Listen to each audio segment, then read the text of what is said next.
is named after a great man who, with his legacy of public service, made sure that he would promote the future for our students here.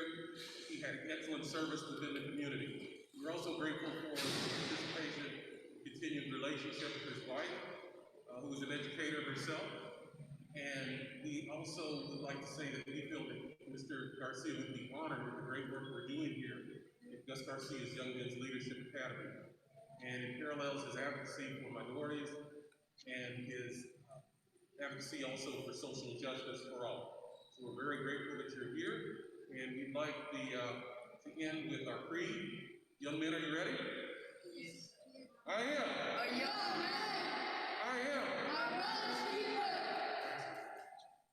Well, if we might make a presentation on behalf of the Austin Founder Lions Club, it is my pleasure and honor to present this check to Gus Garcia, Young Leadership Men's Academy, for $500, and we wish you very well with your continued education here. Thank you very much, sir, and we appreciate the Lions Club completely honoring the legacy of Mr. Gus Garcia. Thank you, sir. All right.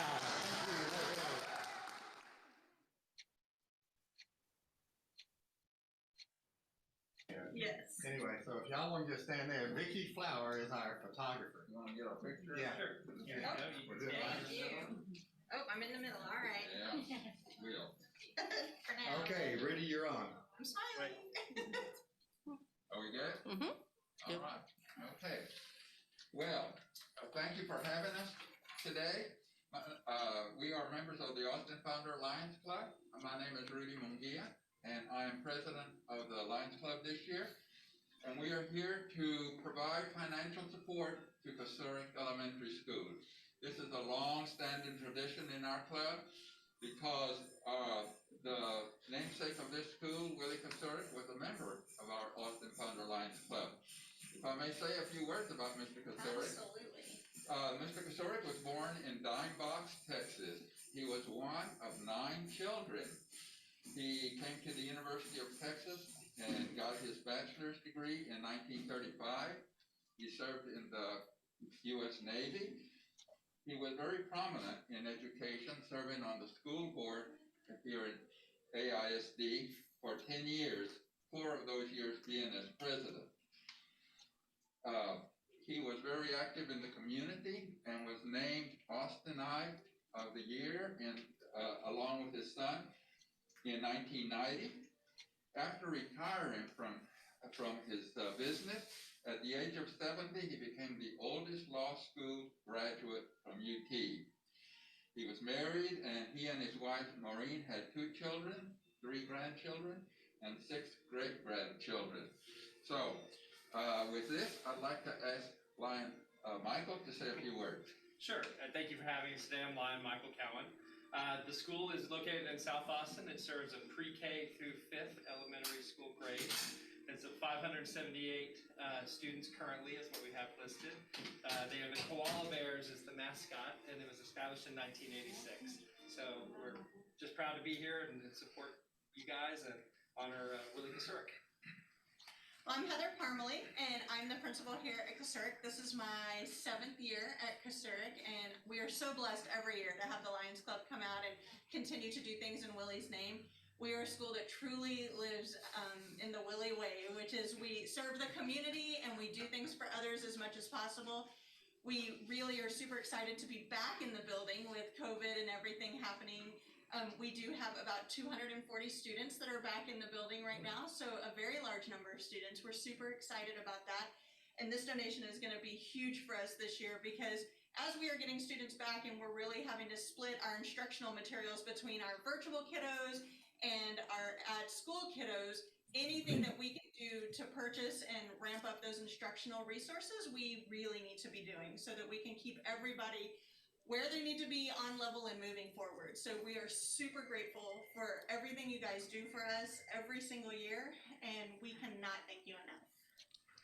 Well, if I may then make a presentation. On behalf of the Austin Founder Lions Club, I'd like to present this check for $500 to Kosuric Elementary School for your use to help the education for the children here in the Kosuric area. So we're happy to present that to Thank you. you. We are happy to accept. So thank you so much. Thanks so much. Thank you. Bye. Woohoo!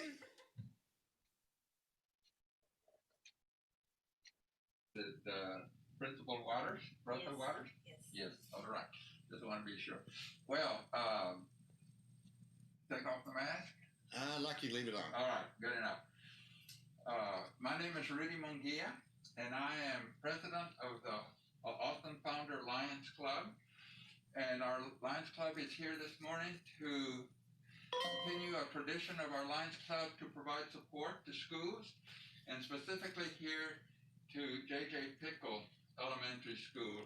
And we would like to make a donation, financial donation, which we'll get to shortly. I would like to say a few words about Mr. Pickle. J.J. Pickle was a member of our Lions Club, and that's why we are being here to remember him and to continue the tradition of providing support to the schools.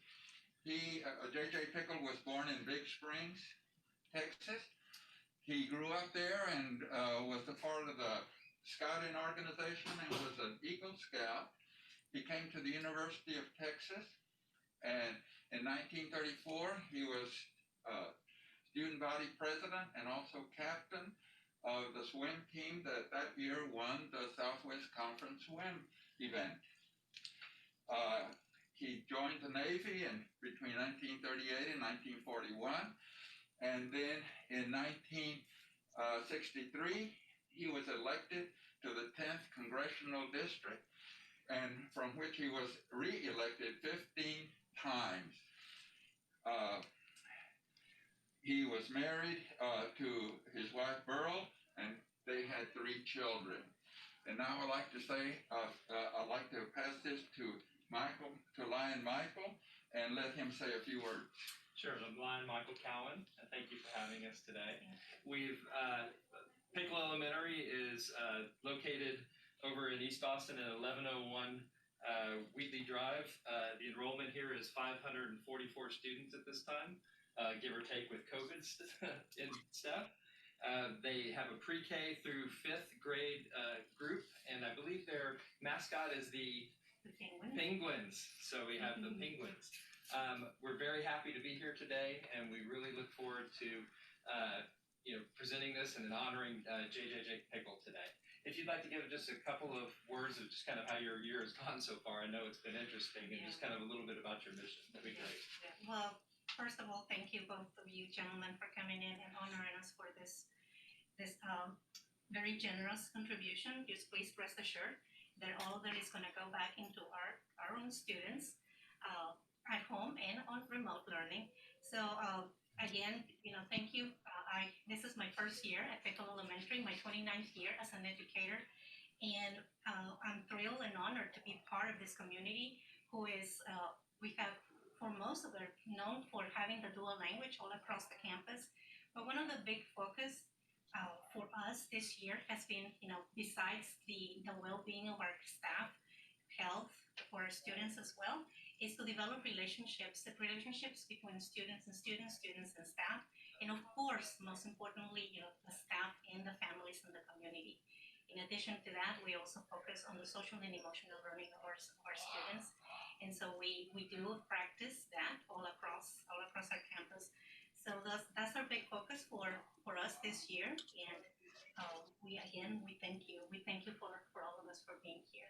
Thank you. Well, let us make this donation on behalf of the Austin Founder Lions Club, donation to Pickle Elementary School for $500. So we're pleased and proud to present this to you. Thank you. Thank you. All right. Good job. Hooray, hooray. I'll hold that up one more time. Sure. Let's do that.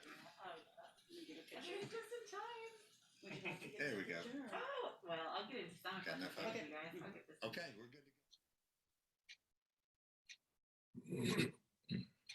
Rudy, you're on. Okay, you got it, Michael? I got it. All right. let me get my sheet notes here. Well, first of all, thank you for having us. We're from the Austin Founder Lions Club. My name is Rudy Munguia, and I'm the president of the club this year. We are here to provide or to make a financial donation to the school, and because our club supports education, as did Carl Widane.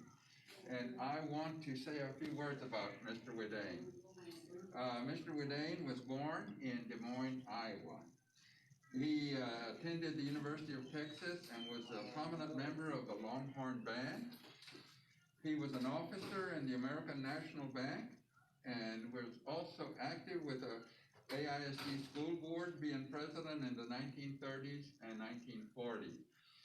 I don't think it's inappropriate to mention the name of a good friend of Mr. Widane, and that name is Moulton Crockett. Mr. Crockett had strong ties with Widane, and each holiday season, he would promote a fundraiser within the club so that the benefits would come to Widane. So, so with these words, let me ask Lion Michael to say a few words also, please. Sure, I'm Lion Michael Cowan, and very happy to be here today to help support the schools that are named after lions. Just a little bit about the school. It's located in Southeast Austin. The enrollment currently is 535, I think, is what it said on the logo. So the do a pre-K through 5th grade classes, and your mascot is the Wildcat. Willie Wildcat. Willie Wildcat. So if you'd like to give just a little bit about how things are going and what you're up to. Sure, absolutely. Well, I'm Jennifer Pace. I'm the proud principal at Carl T. Widane Elementary. And the funny backstory is that 22 years ago, I did my student teaching here at Widane Elementary in a 5th grade classroom. So 4 years ago, I was asked to come move here to join as the principal leader of the campus, and it was just a real honor because it felt like I was coming full circle. Right. So it has a special place in my heart. But I love Widane Elementary. As you said, we're pre-K through 5th grade, and we serve East Austin, the Dove Springs area. A large percentage of our students are economically disadvantaged, and so it's just a really wonderful community to serve. And we have worked really hard since I've been here to just improve our test scores, and so that is something that we have such a special, kind of have a dream team of teachers. I say we have the best teachers in Austin, and we were able to improve our scores and earn a B rating year before last. Of course, we didn't take STAR tests last year because of COVID, so we are still celebrating that B rating. Yes, and we plan to hang on to that. So that's just one of our points of pride that I wanted to share today. Well, if I may then, while this check will definitely get everyone's attention, the bank will more gladly accept this check. So on behalf of the Austin Founder Lions Club, it is my pleasure and honor to present to Widane Elementary School a check for $500. Oh my goodness, thank you so much. This is a blessing, and we are very grateful. Congratulations on your test scores. That's wonderful. Thank you. All right. Okay.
Well, thank you very much. I hope you enjoyed, and that video was informative.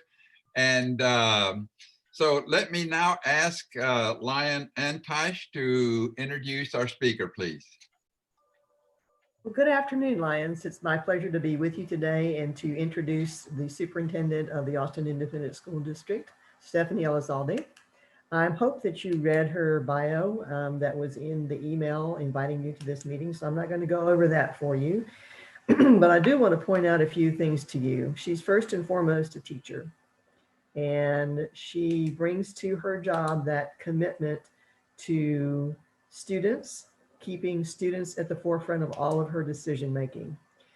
She also came in, accepted the job, and entered the district in August of 2020 at probably one of the most difficult times this district's ever had. And I had the pleasure of being part of the hiring committee, if you will. And I have been impressed by her dedication to making sure that the district continues to run for the benefit of our students. She's had to make some incredibly difficult decisions. They have not always been popular, but she hangs in there. She has a servant's heart. She is committed to the district. She comes from Dallas ISD, but I think, and she understands Texas. She understands Texas. I think that was one of the things that really impressed us about her. And she's coming into our district, as I said, at one of the most difficult times.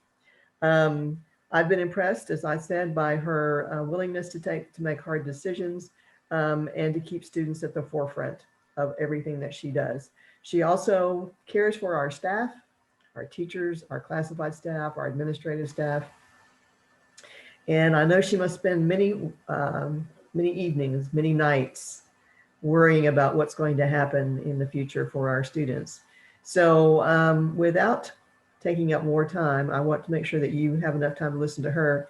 It's my honor and my privilege to introduce Dr. Stephanie Elizalde, Superintendent of Austin Independent School District.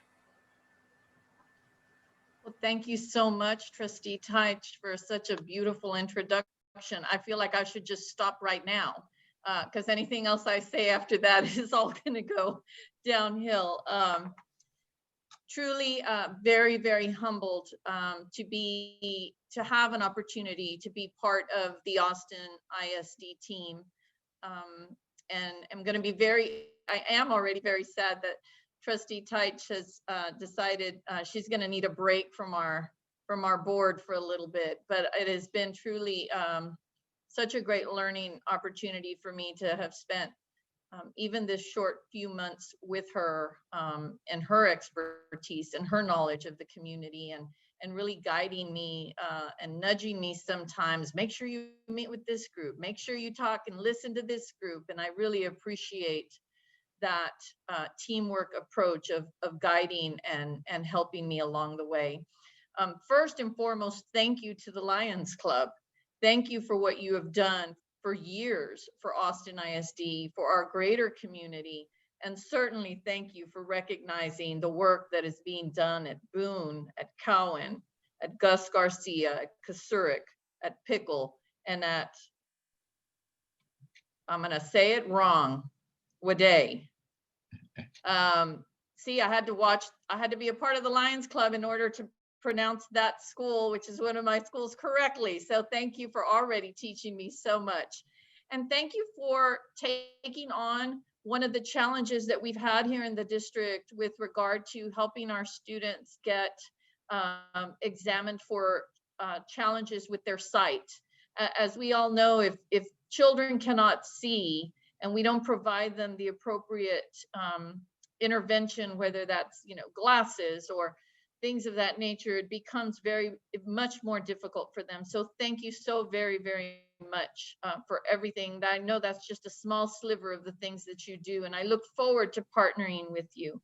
But along with keeping the theme of the Lion King and the circle of life, I thought I would work to make a few brief comments so that there could be some time left for questions. Sometimes questions elicit more of the information that you're really looking for from me. So very briefly, although you had my bio, I was born and raised in Laredo, Texas. And I have to do this intro or else my mother gets her feelings hurt because I have my father's last name. And so She's like, nobody knows I exist. So I was raised by Lucy and Ricky Ricardo is the way I like to describe it. My mother is Edith Jean Keller. And you don't get more German than Keller, I don't believe. And my father is Jose Roberto Elizalde, and you don't get more Aztec Indian than that. So you can imagine my home life growing up with a very strong German mom and a very strong Latino father. So I'm blessed. I stand on their shoulders. My father is a retired principal. His mother was a teacher. My mother is a retired civil service employee. And in fact, we lived in Austin when I was a very young child for 1 year when she worked for the IRS as a secretary. So I feel very blessed to be here, of course. And with that, I'll make just some other brief comments about kind of my philosophy and who I am. I'm a teacher first, I'm a learner first. I hope I never forget that learning should be at the center of everything that we do. The day that I don't think I can learn is the day I should no longer be reporting to provide service. Like the Lions Club, I'm a servant. I'm a public servant. It is a calling, just as educators reach their positions out of a calling. I've also chosen this as a calling. Not really sure why I chose to do it during a pandemic, but nonetheless, I did. And I did both feet because I think this is such a unique and wonderful community. And we are poised, as soon as we get past this pandemic, we are poised to continue to build on the good work that has already been established here in Austin ISD. And we can have Austin ISD continue to be the light where people say, really, you can keep middle-class students in urban centers along with students whose parents may be struggling economically? And I say resoundingly, yes. We are the ones who can demonstrate how to do that. And we start that by saying it's about equity and excellence in education for every scholar. And that is going to bring with us additional hard decisions, because when we talk about equity, we have to talk about providing the need that is going to be based on that need. So we don't provide everyone exactly the same thing. I'm going to use a very brief sports analogy because my dad raised 2 girls. He had no boys, so we had no choice except to understand sports. So if you can imagine, some of us are born on first base and some of us are born between third and home plate. The only way you get around to home plate, those of us that do understand the game of baseball, is there has to be swings of the bat. But if you're on first base and you're on third base, it takes a lot more bats, hits in order to get to home plate if you're on first compared to when you're on third. Some of our children, some of our scholars are born on third base through no fault of their own. That's great. Some of our scholars, however, are born on first base. And it is the job of our public school to ensure that all of our students can get caught up to the third base person. And so you all provide us additional resources and services to make that a reality. Real change in any organization comes from within. This isn't about someone coming and waving a magic wand and we're going to solve all of the problems of equity overnight. It is about us picking up a mirror collectively and working towards this goal of true equity. I believe teachers are the program. All of our educators are important, but there's still only one place where real learning generally takes place. And it is in the interaction between the teacher and our students and the facilitation that the teacher does of student to student. Therefore, it is incumbent upon us to make sure that we continue to value our teachers as we value all staff. But during this pandemic, I know that many parents at home now recognize the challenges of teaching. I have seen so many posts about, well, at this school, this student just got kicked out. mom kicked the child out of the school, because now when the mom is the teacher, suddenly they see the challenges.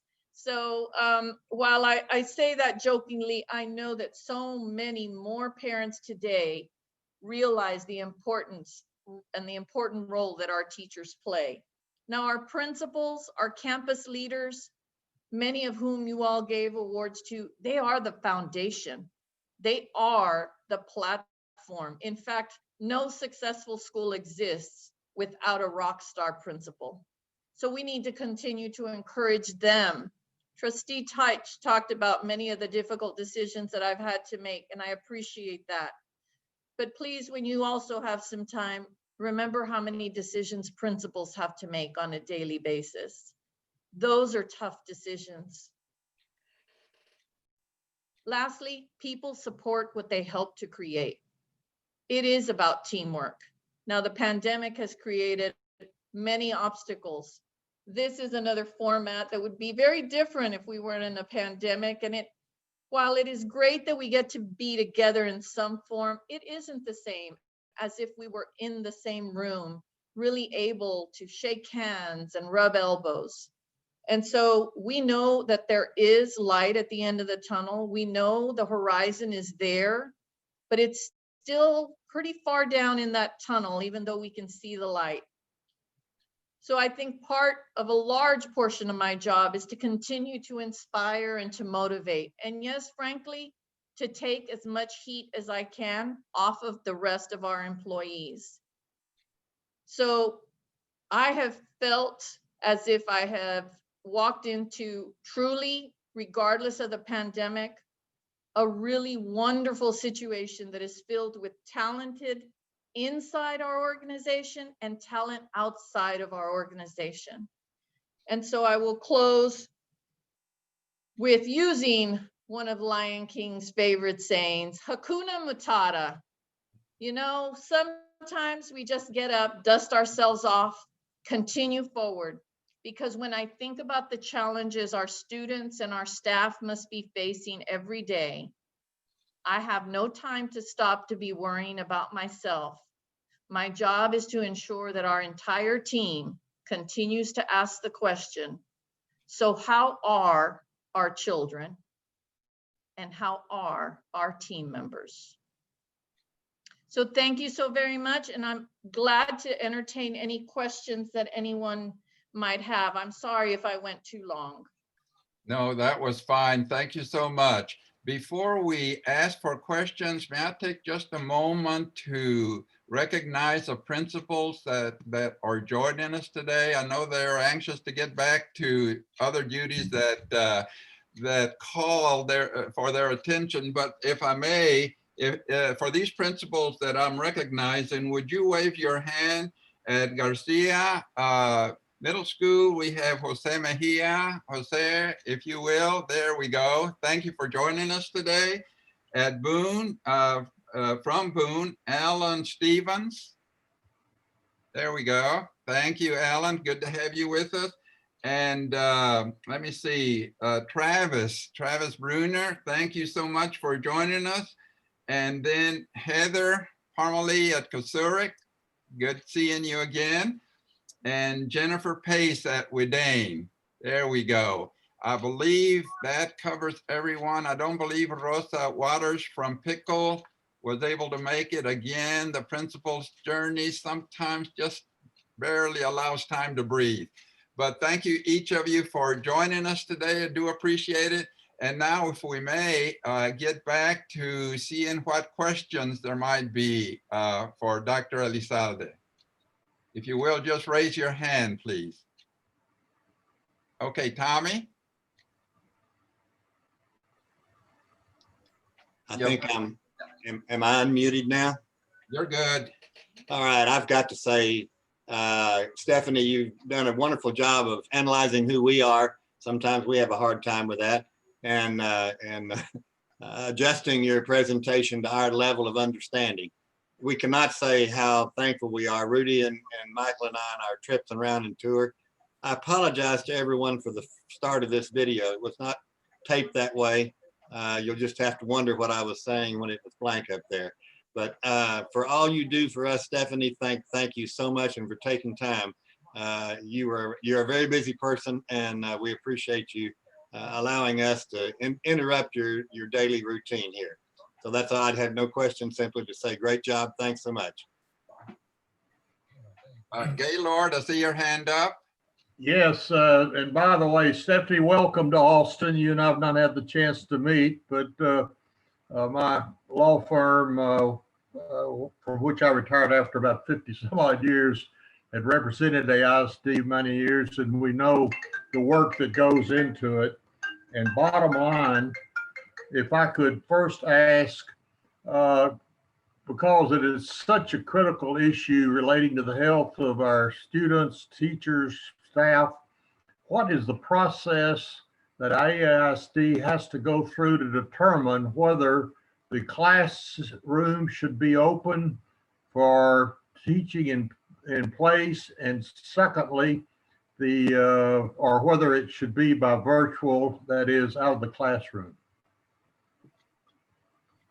Thank you so much for that question. So there are, first and foremost, and as a lawyer, you're going to know, I'm going to start first with the requirements. So the Texas Education Agency makes the determination of whether schools are open or not. And only the governor in the state of Texas can make the decision about schools being closed to on-campus instruction. So currently in Austin ISD, there are some exceptions in Texas. There are certain thresholds that the governor will use to say a school does not have to offer on-campus instruction right now. I have to be honest, and those thresholds have moved throughout the semester. However, right now, as an example, El Paso is in a no in-person setting right now. So the schools are open, but they are open only 100% to remote or virtual instruction. Austin does not meet any of the criteria that have been laid out, and therefore Austin right now, by law, must offer both. Well, actually, you're not required to offer remote instruction. You're required to offer on-campus, in-person instruction, and then you can offer 100% remote instruction if you so choose. Austin ISD, we have decided we will be offering 100% remote instruction for the remainder of the school year, regardless of the vaccine being available and so on and so forth in the spring. However, that does not allow us to not offer the on-campus instruction. So with the on-campus instruction, if I choose not to do it, if I fight the state and say, no, I'm not going to because I don't think it's safe, it costs us millions of dollars for each week that I would choose not to do on-campus instruction. As an example, the week after Thanksgiving holidays, after I visited with Dr. Escott of the Austin Public Health Department, his team recommended that all schools in the Austin area should be closed to on-campus instruction the week following Thanksgiving. I was the only superintendent who elected to do so, and it initially cost us $16 million of funding. However, I will be able to get the $16 million as long as I accept my slap on the wrist for doing something I wasn't supposed to do. So I'm going to get a nasty letter from the commissioner that I wasn't supposed to do that. And the board will see that and we'll have a conversation. And I have to write a plan that essentially says that I understand that students need to be on campus. In addition to that, we have to make up 50% of the time that the commissioner thinks that we lost because I didn't have on-campus instruction. So in a succinct manner, we are required to offer it. We keep daily records of each and every COVID case that we have. So conversely, I also need to say, we have not seen internal transmission of COVID on our campuses. We practice our employees, from our custodians to our food service workers, to our bus drivers, practice so much safety in cleaning, re-cleaning, utilizing and distributing personal protective equipment, principals ensure that individuals are masked. We do screening of every individual prior to arrival at any campus. There's a long list of things that we do to ensure the safety and health and well-being as much as possible, but it is not perfect and it is not risk-free. I know that's a very difficult process, and bless you and congratulations on your commitment and all that you're doing. And we not only think about you, but we have the opportunity to read about your decisions daily. And so good luck and thank you for today. Thank you. Any other questions? I'm not seeing. Yeah, I have a question. Oh, okay, please. Yeah, Roberto. Dr. Stephanie, do you see yourself as a teacher or as a coach or both? Both. Can you tell us a little bit more about that? Sure.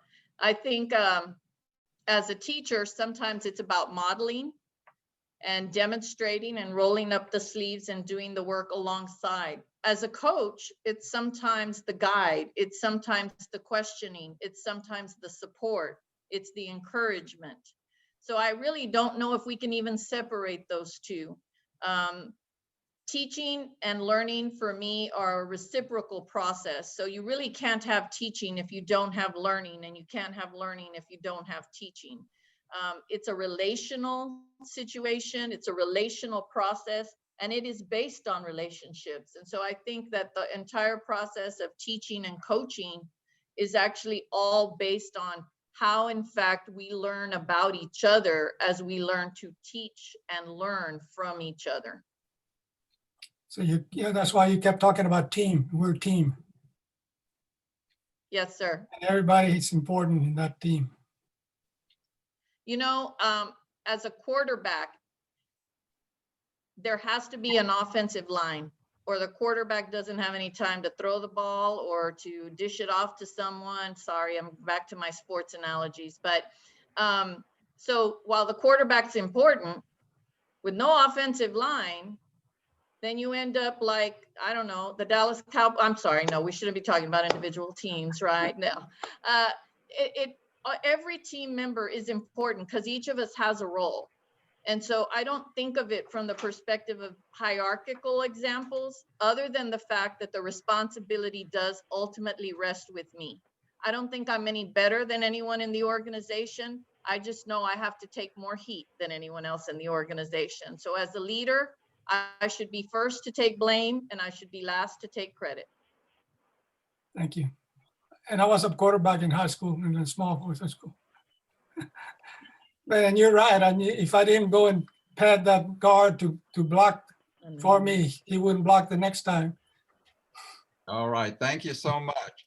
I think to respect the time of our visitors, and one more question. I see Terry. Terry, do you want to ask a question, please?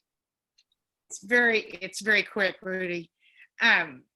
Dr. Elizalde, I want to be sure that if you're not already a member of this Lions Club, that someone tells you that you should be, and we want to extend that invitation. How about it? I absolutely accept it. As a matter of fact, I am glad we got to your question, Ms. Heller, because I want to match the $500 that you gave to our principals. I'm going to write a check to the Lions Club for $500. Today, I'm going to give it to Rosa. Thank you so very much for everything that you all do. All right. Thank you. Okay, we can always make time for Terry and a question like that. So thank you so much. But can I make a quick comment? Yes, go ahead. So just really quick, I'd like to congratulate you on your position, and as a fellow Laredoan, you know, I'm really proud that you're holding a position like this. And I just like to tell you that we love working with you guys at AISD, and we look forward to the future you bring with your position. So congratulations. Well, wonderful, wonderful. Thank you, Raul. Thank you for joining us today, even though you were kind of being mobile. Do appreciate that, and for able to join us as well. But Yeah, and to respect their time of our speaker and the AISD folks that have joined us, I may have to call time and say thank you to each of you for joining us. A special thank you also to Vicky for putting the video together. That was wonderful. And somebody from Maine provided some wonderful music as part of the video. So Terry, thank you for that wonderful music. Sounds great, even from Maine. And to Ann, thank you for joining us today. Each of you that joined us, do appreciate it. Thank you, especially to our speaker, Dr. Elizalde, and we do wish you best of luck because we know you have a few challenges each day. So thank you for joining us. And unless we do have to make a little bit of announcement here. I'm going to move back to the agenda, and let me see. Okay, we do have a prize to award. So if Mac has no other challengers to having the most guests, I believe, Tommy, if you are in agreement, we are recognizing Mac as having the most guests today. And do you have one of those big 3-foot by 5-foot checks for him? Unfortunately, he's going to have to take cash. I do want to say thanks all of you. I noticed we had 39 people on the video on the screen today. So thank y'all for your time and effort. I think you can see that our school is in good hands, not only with the principals that are here, but also with the leadership of Stephanie. So we will take care of that $500. And Stephanie, if you don't mind, I'd like to be your sponsor to the club. Paul Cruz was also a member of the club, and I was his sponsor, and we got along very well. So I look forward to working with you. Thank you. All right, and I see that Leonore's picture is on our screen. She'll be returning from Portugal, as I understand it, this week. So we wish you safe travels. Oh, and I have a note on the chat that for those that will be observing Hanukkah at sunset this evening, we wish you a meaningful Hanukkah and a blessed time. So for the rest of us, we will be looking forward to seeing you next Thursday. Please remember, it's our holiday celebration, and I believe, unless there are other announcements, we have completed our agenda. So with this, I wish everyone a good time, a safe time, and we will see you next Thursday. So thank you for joining us today. At 12 noon. Goodbye, everyone. Anybody who wants to stay and chat for a while, we'll keep the machine on. We're still here. Sorry about the sound, Tommy. I could have swore that I clicked the little checkbox to make the sound come through, and when on my end I can't tell that it wasn't. I couldn't tell that it wasn't going through. But anyway, thanks for letting me know. You can stop the recording now, Chuck, please. So I don't have to edit the video at the end.